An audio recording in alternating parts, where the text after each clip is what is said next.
نحمدہ و نصلی علی رسولہ الکریم۔ عزیزان محترم، میں Muhammad Aslam Dodi, chairman Liberal Party Pakistan, آپ سے مخاطب ہوں اور آپ دیکھ رہے ہیں Liberal Party Pakistan YouTube channel. عزیزان محترم، آپ کو پتہ ہے کہ اس چینل کے توسط سے آپ کے سامنے لبرل پارٹی پاکستان کا منشور بیان کیا جاتا ہے، اور اس مقصد کے لیے میں آپ کے سامنے وقتاً فوقتاً اپنے خیالات کا اظہار کرتا رہتا ہوں۔ آج جس موضوع پر میں آپ کے سامنے بولوں گا وہ ہے میری کتاب جدلیاتی لبرلزم کا ایپیسوڈ نمبر 29۔ آپ کو پتہ ہے کہ میں اپنی کتاب جدلیاتی لبرلزم کو آپ کے سامنے ایپیسوڈز کی صورت میں بیان کر رہا ہوں، اور آج یہ ایپیسوڈ نمبر 29 جو ہے یہ میری کتاب جدلیاتی لبرلزم کے باب نمبر 6 یعنی چھٹے باب کا آخری ایپیسوڈ ہوگا۔ تقریباً شاید ایک آدھ ایپیسوڈ اس کے بعد ہو، تاہم سائنسدان آج میں تمام کے تمام آپ کے سامنے بیان کر دوں گا۔ 20ویں صدی کے جو سائنسدان تھے ان میں معروف سائنسدان تھے گلیلمو مارکونی اور ردرفورڈ، اسی طرح اپنے الیگزینڈر فلیمنگ، یہ لوگ تھے جنہوں نے کارہائے نمایاں انجام دیے۔ ان میں اہم ترین بات تو کارنامے تو سبھی نے اچھے انجام دیے، بڑے بڑے کارنامے ان سبھی سائنسدانوں کے، تاہم ارنسٹ ردرفورڈ نے نیوکلس کی جو دریافت کی، یہ بہت بڑا کارنامہ تھا۔ نیوکلس کی دریافت سے انسان ایٹم بم بنانے میں کامیاب ہوا، اور نیوکلس کی دریافت سے سائنس کی ایک نئی شاخ نیوکلیئر فزکس وجود میں آئی۔ اس سے پہلے میں آپ کو بتا چکا ہوں کہ علم حیات کیسے وجود میں آیا، پھر فزکس کیسے وجود میں آئی، علم کیمیا کیمسٹری کیسے وجود میں آئی، بایولوجی حیاتیات کا علم کیسے وجود میں آیا۔ آج نیوکلیئر فزکس یعنی سائنس کی ایک نئی شاخ نیوکلیئر فزکس جو تھی وہ ارنسٹ ردرفورڈ کے کارنامے، یعنی کہ نیوکلیس کی ایجاد کے بعد یہ وجود میں آیا یہ سائنس کا یہ علم، سائنس کی یہ شاخ، اور ایٹم بم بھی نیوکلس کی بنیاد پر ہی بنایا گیا۔ تو آج میں آپ کے سامنے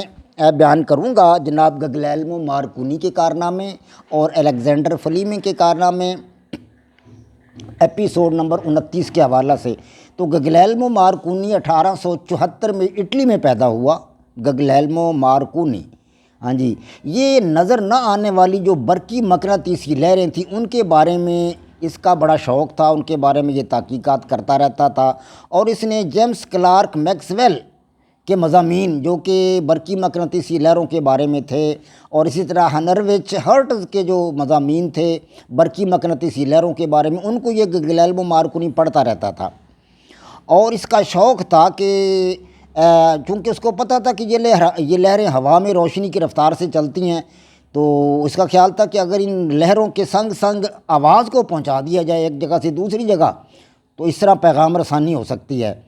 تو اس طرح اس نے پیغام رسانی کرنے کے لیے یہ محنت کرتا رہا، کام کرتا رہا۔ آخر 5 سال کی سخت محنت کے بعد 1895 میں یہ ایک آلہ بنانے میں کامیاب ہو گیا۔ اس نے ایک چھوٹا سا آلہ بنایا جس میں آواز جو تھی وہ ایک جگہ سے دوسری جگہ پہنچ سکتی تھی۔ ابھی تک وہ زیادہ فاصلہ تو طے نہیں کیا تھا آواز نے، تاہم اگلے برس انگلستان میں اس نے اس کا مظاہرہ کیا اور لوگوں کو اس نے دکھایا کہ آواز ایک جگہ سے دوسری جگہ کس طرح جاتی ہے۔ پھر 1897 میں وہ ان پیغامات کو انگلستان سے پرے اور سمندر سے بھی پار 1901 میں سمندر سے پار بھیجنے لگا۔ اب سمندر تو کافی لمبا چوڑا ہوتا ہے سینکڑوں کلومیٹر سمندر کی لمبائی ہوتی ہے، تو چوڑائی ہوتی ہے، تو لمبائی تو بہت زیادہ ہوتی ہے، چوڑائی بھی سینکڑوں کلومیٹر میں ہوتی ہے، تو سینکڑوں کلومیٹر تک اس نے اپنی پیغام رسانی کی یہ برقی مقناطیسی لہروں کی مدد سے۔ اس طرح 1909 میں ایک بحری جہاز تھا جو 1909 میں RSS ریپبلک یہ سمندر میں غرق ہو گیا تھا، اور اس کے جو اس پر جو سوار تھے، اس کے ملاح تھے یا دیگر جو سواریاں تھیں، ان کو بچانے کے لیے مارکونی کے ریڈیو پیغامات سے مدد لی گئی۔ مارکونی کے پیغامات سے مدد لے کر وہاں عملہ پہنچایا گیا اس کو بچانے کے لیے۔ تو جہاز تو غرق ہو گیا، لیکن اس کے عملے کے جو افراد تھے جو ہاتھ پاؤں مار رہے تھے ان سب کو بچا لیا گیا سوائے 6 آدمیوں کے۔ صرف 6 آدمی مرے، باقی تمام آدمی جو بحری جہاز میں سوار تھے، ملاح تھے یا دوسری سواری تھے، وہ سب کو ان تمام کو بچا لیا گیا۔ تو مارکونی کی اس شہرت سے اس ایجاد سے مارکونی کی بڑی شہرت ہوئی، اس ایجاد کی بھی بڑی شہرت ہوئی، اور مارکونی کو بھی بڑی شہرت مل گئی، بڑا مقام مل گیا، اس سے حکومت بھی اس طرف متوجہ ہوئی۔ تو اب جو تھا وہ مارکونی کی اس ایجاد کی بدولت، کیونکہ وہ ہزاروں کلومیٹر تک تو یہ پیغام اس کا پہنچ رہا تھا۔ تو 1910 میں، اس کے بعد 1910 میں مارکونی نے آئرلینڈ سے 15,000 کلومیٹر ارجنٹائن کے ملک تک یہ پیغام پہنچایا۔ 15,000 کلومیٹر تھا، اب تو بڑی آسان بات تھی۔ تو اس لیے اس صورتحال کو دیکھتے ہوئے 1920 کی جو دہائی تھی، اس کے اوائل میں ہی ریڈیو ایجاد ہو گیا تھا، اور ریڈیو کے بعد ٹیلی ویژن بھی ایجاد ہو چکا تھا۔ تو گویا کہ یہ مارکونی کی ایجاد ہے، ریڈیو بھی اور ٹیلی ویژن تو بعد میں ایجاد ہوا، بار کے اب یہ بنیادی ایجاد جو ہے یہ مارکونی کی ہے۔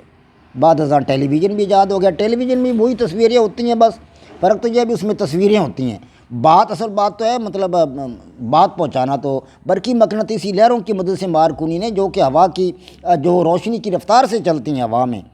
اور یہ خلا کے اندر بھی نفوذ کر جاتی ہیں اور ہوا کے اندر روشنی کی رفتار سے چلتی ہیں، تو ان لہروں کے ذریعے مارکونی نے ان لہروں کی مدد سے پیغام رسانی کی، ہزاروں کلومیٹر تک پیغام رسانی کی، اور اس کی بنیاد پر ریڈیو ایجاد ہوا اور بعد ازاں ٹیلی ویژن ایجاد ہوا۔ مارکونی اٹلی میں پیدا ہوا تھا، میں آپ کو بتا چکا ہوں، اور 1937 میں مارکونی کا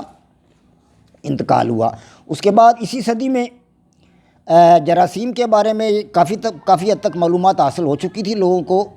اور جراثیم کو مارنے کی ادویات بھی بہت ساری دریافت ہو چکی تھیں، 20ویں صدی کے اوائل تک کی دریافت ہو چکی تھیں،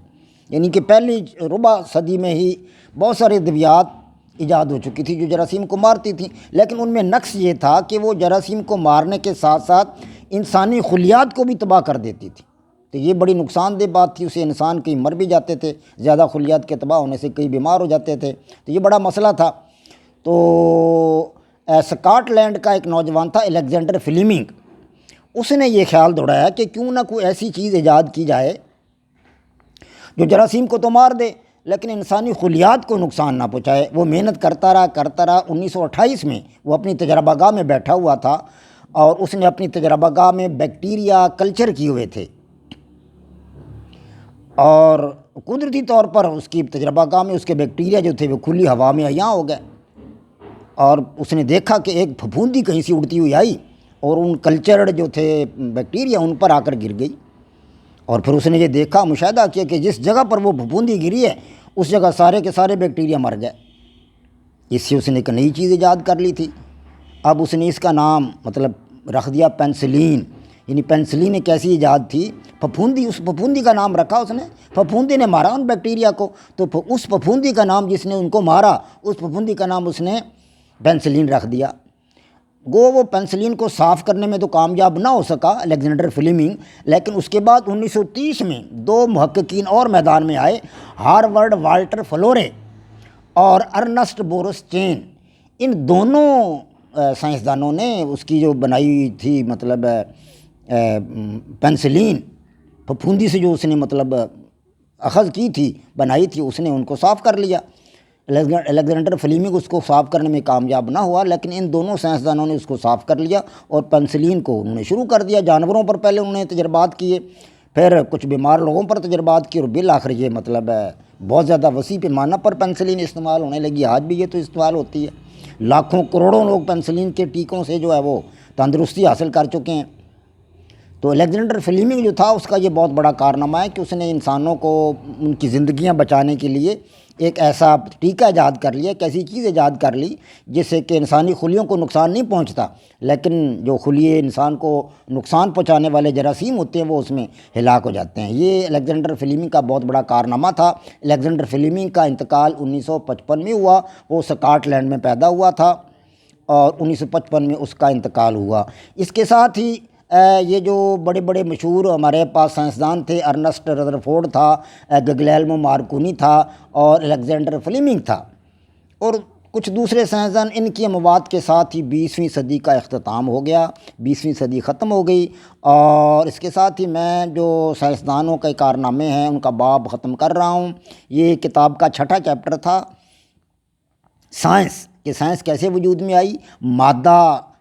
پر تحقیقات کیسے شروع ہوئی اور تحقیقات کس کس طرح ہوئیں اور کیا کیا چیزیں ایجاد ہوئیں، سائنس کے مختلف جو ابواب تھے، سائنس کی مختلف جو شاخیں تھیں وہ کس طرح وجود میں آئیں، حیات کس طرح وجود میں آئی، ریاضی کس طرح وجود میں آئی، اور اسی طرح جو تھا اپنا دیگر کیمسٹری، فزکس اور نیوکلیئر فزکس، علم حیاتیات، یہ سارے کے سارے علوم جو سائنسی علوم ہیں یہ کس طرح وجود میں آئے اور ان کو وجود میں لانے والے کون لوگ تھے، ان کی تفاصیل میں اس چیپٹر میں بیان کر چکا ہوں۔ یہ میرے خیال ہے کوئی 8-10 ایپیسوڈ تو ہو گئے ہوں گے، تقریباً 12 ہو سکتا ہے زیادہ ہو گئے ہوں، میں نے تو شمار نہیں کیا ابھی تک ان کو۔ تو انشاءاللہ ایک ایپیسوڈ اور ہوگا اس چیپٹر میں، وہ سائنسدانوں سے متعلق تو نہیں ہوگا، بس میں کچھ ادوار کو بیان کروں گا، پچھلے ادوار کو اور جدید دور کو، اور اس کے بعد اپنا اس کتاب کا نیا چیپٹر جو ہے شروع ہوگا۔ اس سے مطلب آپ سامعین کا اور ناظرین کا جو ہے مزاج بھی بدل جائے گا، کیونکہ اب تک میں سائنس کو بیان کرتا رہا تھا، اب سائنس کا چیپٹر ختم ہو گیا، نیا چیپٹر آئے گا جس میں جدلیاتی لبرلزم پر مزید جو میری تحقیقات ہیں وہ میں نے کیسے کی ہیں اور کس کس طرح وہ تحقیقات کی ہیں، کیسے کیسے میں نے اپنا نظریہ جدلیاتی لبرلزم